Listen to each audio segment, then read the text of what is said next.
Well, May is Melanoma Awareness Month, meaning an emphasis is put on skin cancer prevention, early detection, and treatment. In fact, according to the Centers for Disease Control and Prevention, 1 in every 5 Americans will be diagnosed with skin cancer. Delmarva Life's Brian Spiros is in the Salisbury office of Dr. Robert J. Davis, a board-certified plastic surgeon. And Brian, what do people need to know to stay safe in the sun? Well, Lisa, there are a lot of ways you can protect yourself out in the sun, and we're going to talk all about that in just a second. But first, I want to introduce you to Barbara Naselrod, who is a nurse practitioner here at the office of Dr. Robert J. Davis. First thing, you guys see a lot of people coming in here with skin cancer. Explain the 2 types of skin cancers that there are. There are 2 types of skin cancers. One is a category of melanoma, and the other category is non-melanoma skin cancers. That includes squamous cell and basal cell cancers. And non-melanoma can be treated? Non-melanoma is one that can be treated very successfully, usually is not fatal. Melanoma can be fatal if it's not caught early enough. You had said that people think if they don't go to the beach, they're not at risk for skin cancer. That is not the case. That is really not true. There are so many things that people do outdoors every single day. There's watermen here, there's fishermen, there's golfers, there are people that work outdoors all the time, gardening, things like that, that expose you every day to the sun. So if you're out in the sun, you're at risk. Yes, case in point. That's correct. You had said that there's actually an ABCDE rule when it comes to skin cancer in terms of what people should be noticing on their body. Let's talk about those first. Let's start with A, and we actually have a picture of what people should be looking for. Okay, A stands for asymmetry. That means, is it all one shape? Is it a circle, around, an oval, something like that? If it's not, then it's abnormal. And the picture we have up now, people, if they see that on their body, that's not a good sign. Correct. Let's talk about B. B stands for borders. Are the lesion itself on the outer edges, is it straight or is it ragged? If it's ragged, that is abnormal. That's something that we want to look at. And C?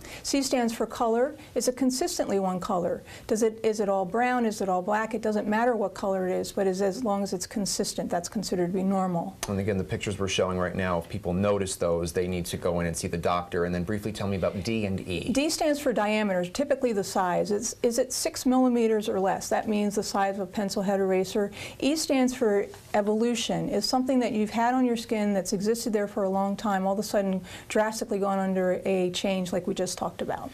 So basically, if someone notices this, they come into the office or they go see a doctor. What course of treatment do you guys take from there? When we see a patient with a skin issue, we do a complete body check. We look them from head to toe.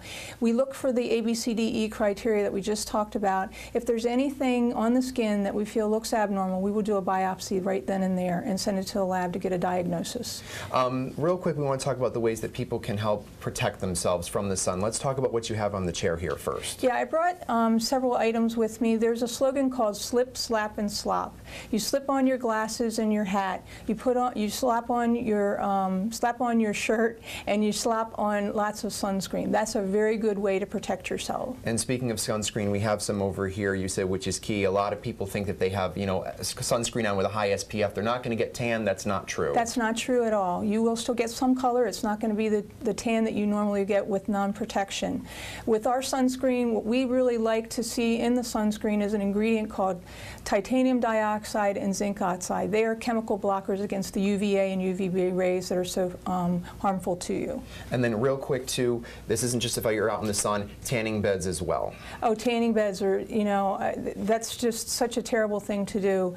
There's a statistic out there right now that if a person that's in their late teens, early 20s goes to a tanning bed on a regular basis, 75% chance in their lifetime that they will get a melanoma. That's an alarming statistic. That's a very alarming statistic. Why do it? And the other thing too, you were saying we have to be careful about what we do to our bodies now. Definitely. What we do right now, myself or anybody younger than me or older even, you are protecting yourself. It comes back to haunt you what you do earlier in life to later in life. And if you're in the sun, just monitor your body and look for the things we discussed and then go see a doctor if That's something's correct. irregular. All right, Barbara, a lot of good information. Thank you very much. We You're appreciate it. Now, if you missed any of the information we talked about, we're going to have more information on skin cancer on our website. Just go to delmarvalife.com, click on the show tab. Lisa, a very serious topic that people should take seriously. We'll send it back to you in the studio. All right, thanks a lot, Brian. Well, still to come on Delmarva Life, signs you may be having trouble with your septic system. Plus,